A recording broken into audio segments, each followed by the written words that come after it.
নমস্কাৰ স্বাগত জনাইছোঁ সকলোকে চেনেলটোৰ নতুন ভিডিঅ'টাৰ মাজলৈ। সো বন্ধুসকল, আজিৰ ভিডিঅ'টোত আপোনালোকৰ সৈতে আলোচনা কৰিম অসম পুলিচৰ যিটো পুলিচ ডিপাৰ্টমেণ্টত প্ৰিভিয়াছ ইয়াৰ কুৱেশ্যনত আগতে আহি যোৱা কিছুমান কুৱেশ্যনৰ এনসাৰ, জিকে কুৱেশ্যন এনসাৰ, আৰু যিকেইটা আপোনালোকৰ আগন্তুক এক্সামৰ বাবে বহুতো ইম্পৰ্টেণ্ট, এক্সাম পইণ্ট অফ ভিউৰ পৰা বহুতো ইম্পৰ্টেণ্ট হয়। তো ইয়াতে যিহেতু আমি আজি ভিডিঅ'টোতে অকল জিকে পৰ্চনখিনি আলোচনা কৰিম, গতিকে ডাইৰেক্টলি আমি জিকে কুৱেশ্যনলৈকে চাম।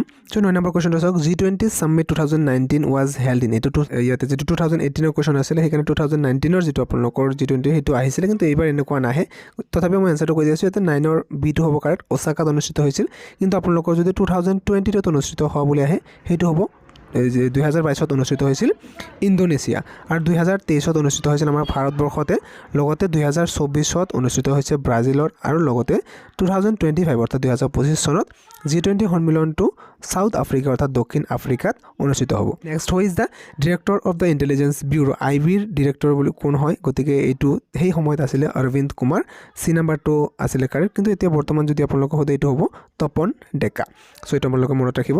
নেক্সট শ্ৰী ৰামেশ্বৰ তেলী। শ্ৰী ৰামেশ্বৰ তেলী এগৰাকী কি আছিলে? সেই সময়ত আছিলে চি নাম্বাৰ হ'ল ইয়াতে correct, minister of state in food processing ministry, কিন্তু বৰ্তমান খাদ্যৰ মন্ত্ৰী যদি আমি অসমৰটো চাই তেন্তে এইটো হ'ব শ্ৰী কেশৱ ৰায়। নেক্সট আপোনালোকৰ who has been awarded Padmashri award in 2019, Padmashri award কাক দিয়া হৈছে? গতিকে 12 নম্বৰৰ কাৰেক্ট হ'ব ডি, উদ্ধৱ ভৰালী। এখেতক শ্ৰী উদ্ধৱ ভৰালী এখেতক পদ্মশ্ৰী এৱাৰ্ড দিয়া হৈছে। অপশ্যন নম্বৰ ডি হ'ব কাৰেক্ট। ৰিয়ান পৰক এগৰাকীটো আমি সকলোৱে জানো ক্ৰিকেট খেলুৱৈ, অপশ্যন নম্বৰ বি। তাৰপিছত ভিলেজ ৰকষ্টাৰ্ছ ডিৰেক্টৰ কোন আছিল? ভিলেজ ৰকষ্টাৰৰ পৰিচালক কোন আছিল? এইটো হয় আপোনালোকৰ Rima Das. Option number C is correct. Who is not a member of BIMSTEC, বিমষ্টেকৰ মেম্বাৰ কোন নহয়? ইয়াতে অপশ্যনত আছে নেপাল, শ্ৰীলংকা, বাংলাদেশ, কিৰ্গিস্তান। ইয়াৰ ভিতৰত আপোনালোকৰ নেপালো হয়, শ্ৰীলংকাও হয়, বাংলাদেশো হয়, কিন্তু অপশ্যন নম্বৰ ডিটো নহয়, আৰু আমাৰ নহয়টো সুধিছে, গতিকে ডিটো হ'ব কাৰেক্ট। নেক্সট 16 নম্বৰটো চাওক, কাউন্সিল অফ ষ্টেট নামাকৰণ কৰি কি নাম দিয়া হৈছে? কাউন্সিল অফ ষ্টেটক নামাকৰণ কৰি ইয়াতে চি নাম্বাৰ হ'ব কাৰেক্ট, ৰাজ্যসভা বুলি নাম দিয়া হৈছে। তো 16ৰ চি কাৰেক্ট হ'ব। 17 নম্বৰ চাওক, ভাৰতৰ ৰাষ্ট্ৰপতি নিৰ্বাচনত কোনে ভোট দিব নোৱাৰে? 17 নম্বৰৰ কাৰেক্ট হ'ব চি, বিধান পৰিষদৰ নিৰ্বাচিত সদস্য অৰ্থাৎ ইলেক্টেড মেম্বাৰ অফ লেজিছলেটিভ কাউন্সিলে ভোট দিব নোৱাৰে যেতিয়া ৰাষ্ট্ৰপতি নিৰ্বাচন প্ৰক্ৰিয়া। 18 নম্বৰ মনোপলি শব্দৰ সৈতে যুক্ত কৰা ইয়াতে শব্দটো কি হ'ব? এইটো হ'ব 18 নম্বৰৰ এ হ'ব কাৰেক্ট, কেপিটেলিজম, অৰ্থাৎ যাক অসমীয়াত পুঁজিবাদ বুলি কোৱা হয়, এইটো মনোপলি শব্দৰ সৈতে যুক্ত কৰা হয়। নেক্সট চাওক, which is not a union territory. ইয়াৰ ভিতৰত অপশ্যনত যদি আপোনালোকে চাই চণ্ডীগড়, পুডুচেৰী, লাডাখ, দমন এণ্ড ডিউ, ইয়াৰ ভিতৰত কোনখন কেন্দ্ৰীয় শাসিত অঞ্চল নহয়? সেই সময়ত নাছিল, আৰু সেই সময়ত এনচাৰটো হ'লেহেঁতেন আপোনালোকৰ লাডাখ, কিন্তু বৰ্তমান সময়ত জম্মু কাশ্মীৰ, লাডাখ এইটো আপোনালোকৰ ইউনিয়ন টেৰিটৰী অৰ্থাৎ কেন্দ্ৰীয় শাসিত অঞ্চলত পৰিণত হৈছে। গতিকে ইয়াৰ অপশ্যনৰ ভিতৰত এটাও মানে নহ'ব, গতিকে গোটেইকেইখনে ইউনিয়ন টেৰিটৰী হয়। নেক্সট ৰাজ্যসভাৰ সভাপতি কোন? এইটো আপোনালোকৰ ভাৰতৰ উপ ৰাষ্ট্ৰপতিক ৰাজ্যসভাৰ সভাপতি পদটো দিয়া হয়, গতিকে চি নাম্বাৰটো হ'ব correct, vice president of India. Next 21 নম্বৰটো কি আছে চাওক, holes in ozone layer are, ozone যিটো আপোনালোকৰ লেয়াৰ আছে সেই অজন লেয়াৰত মানে যিটো ফুটা হৈ আছে, হোলছ হৈছে, সেই হোল হোৱাৰ কাৰণটো মানে কি গেছৰ বাবে হৈ আছে? তলত যিটো আপোনালোকে চাই আছে অপশ্যনৰ ভিতৰত CO2, কাৰ্বন ডাই অক্সাইড, ছালফাৰ ডাই অক্সাইড আৰু কাৰ্বন মনক্সাইড, আৰু লগতে ডি নাম্বাৰ আছে CFC, যাক ক্লৰ'ফ্লুৰ' কাৰ্বন বুলি কোৱা হয়, আৰু ডি নাম্বাৰটো হ'ব কাৰেক্ট, ক্লৰ'ফ্লুৰ' কাৰ্বন। 22 নম্বৰটো চাওক, অসমৰ কোনখন জিলাত আন্তঃৰাষ্ট্ৰীয় সীমা নাই? Which district of Assam has no' international boundary, মানে বেলেগ দেশৰ লগত কোনখন মানে ডিষ্ট্ৰিক্টে তলত দিয়া কেইটাৰ ভিতৰত কোনখনে ইয়াতে সীমা শ্বেয়াৰ কৰা নাই মানে? তো ধুবুৰী যদি আমি চাওঁ, ধুবুৰীটোৱে বাংলাদেশৰ লগত শ্বেয়াৰ কৰিছে, কৰিমগঞ্জ এইটোও বাংলাদেশৰ লগত শ্বেয়াৰ কৰিছে, কিন্তু চি নাম্বাৰ যদি চাওঁ তিনিচুকীয়া, আৰু লগতে ডি নাম্বাৰ চাওঁ কামৰূপ ৰুৰেল বা কামৰূপ গ্ৰাম্য, এই দুইটা চি আৰু ডি এই দুইটা হ'ব ইয়াৰে এনচাৰ, কাৰণ এই দুয়োটাই কোনো ধৰণৰ ইণ্টাৰনেশ্যনেল বাউণ্ডেৰী শ্বেয়াৰ কৰা নাই। তো ইয়াৰ নেক্সট পিছতো চাওঁ, মুদ্ৰা ব্যৱস্থাৰ পৰিচয় কৰাইছিল, মুদ্ৰা ব্যৱস্থাৰ পৰিচয় কৰাইছিল 23 নম্বৰৰ কাৰেক্টটো হ'ব চি নাম্বাৰ, চুকলেংমুং বা গড়গড় ৰজা। নামঘোষা ৰচনা কৰিছিল কোনে? নামঘোষা ৰচনা কৰিছিল আমি সকলোৱে জানোৱে, 24ৰ কাৰেক্ট হ'ব এ, শ্ৰী শ্ৰী মাধৱদেৱে নামঘোষা ৰচনা কৰিছিল, আৰু যদি কীৰ্তন ঘোষা আহিলেহেঁতেন সেইটো হ'ব শ্ৰীমন্ত শংকৰদেৱ। কাৰেঙৰ লিগিৰি কোনে ৰচনা কৰিছিল? এইটো ৰূপকোঁৱৰ জ্যোতিপ্ৰসাদ আগৰৱালা, গতিকে অপশ্যন নম্বৰ চি হ'ব কাৰেক্ট এনচাৰ 25ৰ।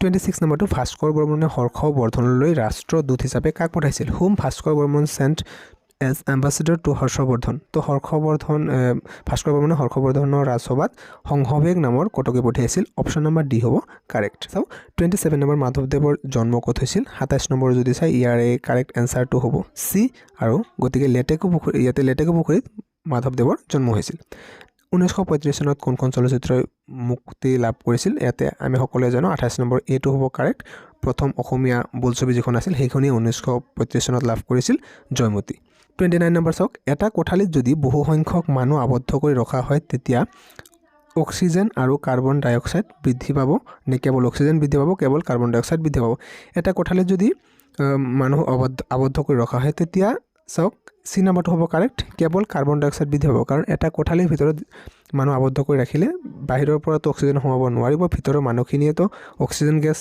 গ্ৰহণ কৰি কাৰ্বন ডাই অক্সাইড এৰি দিব গতিকে কেৱল কাৰ্বন ডাই অক্সাইডৰ বৃদ্ধি পাব নেক্সট 30 নম্বৰটো চাওক এটা ক্ৰিটিকেল কেনেকুৱা ধৰণৰ কুৱেশ্যন দিছে যে তোমাক ডক্টৰে 7টা কেপচুল দি 2 ঘণ্টাৰ মূৰে খাবলৈ দিলে এতিয়া কিমান সময়ত তোমাক কেপচুল খাই শেষ হ'ব 7টা কেপচুল দিছে টোটেল ডক্টৰ এগৰাকীয়ে আৰু 2 ঘণ্টাৰ পিছত খাব দিছে গতিকে এইটো অকণমান ক্ৰিটিকেল আছে আপোনালোকে চাওক কিছুমানে এটা 7 2 গুণত 14 মাৰি দিলে এইটো কিন্তু ফুল হৈ যাব সেইকাৰণে কনফিউজনৰ কাৰণে 14টো ইয়াত দিয়া হৈছে তো আপোনালোকে স্ক্ৰীনত দেখিবলৈ পাইছে ইয়াতে প্ৰথমতে 7টা কেপচুল যদি আমি চাওঁ 2 ঘণ্টা পিছে প্ৰথমতে এটা খাই লৈছে নেক্সট 2 ঘণ্টা পিছতে খালি অৰ্থাৎ প্ৰথম যেটো 2 ঘণ্টা সেই 2 ঘণ্টা মূৰত কিন্তু 2টা কেপচুল খাইছে বাকি সেই 2 ঘণ্টা পিছে এটাকৈ খাইছে গতিকে আপোনালোকৰ 2 হল 6টা গতিকে 2 আপোনালোক প্লাস কৰি দিব 12 ঘণ্টা হ'ব কাৰেক্ট আনসাৰ অৰ্থাৎ 30ৰ সি হ'ব কাৰেক্ট সো নিশ্চয়কৈ বুজি পালে নেক্সট তো চাওক বাগৰুম্বা নৃত্য কাৰ হয় আমি সকলোৱে জানো বাগৰুম্বা নৃত্য বড়োসকলে পালন কৰে অপশ্যন নম্বৰ সি হ'ব কাৰেক্ট নেক্সট চাওক কলম আৰু ডি আৰু ইৰ মাজত 3টা কলম প্ৰৱেশ কৰিবলৈ তুমি কোনটো বাছনি কৰিবা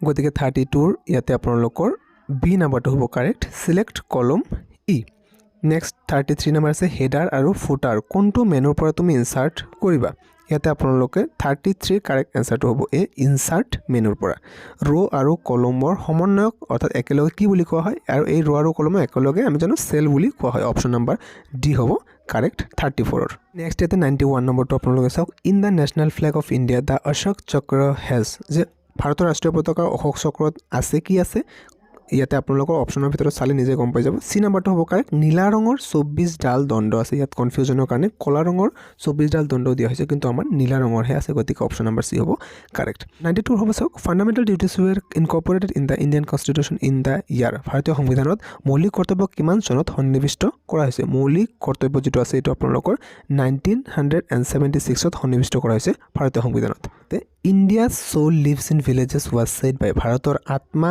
গাঁৱতে বাস কৰে কথাকাৰ কোনে কৈছিল অপশ্যনত দিয়া আছে বিনোবা ভাৱে জয় প্ৰকাশ নাৰায়ণ জৱাহৰলাল নেহৰু ডি নম্বৰ আছে মহাত্মা গান্ধী তো ইয়াৰে এনসাৰটো হ'ব আপোনালোকৰ 93ৰ ডি নম্বৰ অৰ্থাৎ মহাত্মা গান্ধীয়ে কৈছিল তাৰপিছত যেটো মেথছৰ কোৱেশ্যন আছে আমি স্কিপ কৰিম যেহেতু জিকেখিনি ইয়াতে ডিসকাস কৰিম সো ইয়াতে উচ্চতম ন্যায়ালয়ৰ এজন ন্যায়াধীশক পদচ্যুত কৰিব পাৰি এ সুপ্ৰিম কোৰ্ট জাজ ক্যান বি ৰিমুভড বাই যে সুপ্ৰিম কোৰ্টৰ জাজক কোনে ৰিমুভ কৰিব পাৰে তো ইয়াৰে ভিতৰত অপশ্যনৰ ভিতৰত কাৰেক্টটো হ'ব আপোনালোকৰ 95ৰ ডি নম্বৰ the president of India after impeachment মহাভিযোগৰ জৰিয়তে ভাৰতৰ ৰাষ্ট্ৰপতিয়ে উচ্চতম ন্যায়ালয়ৰ এজন ন্যায়াধীশক পদচ্যুত কৰিব পাৰে Which fundamental right was described by Dr. B.R. Ambedkar as the heart and soul of the Constitution?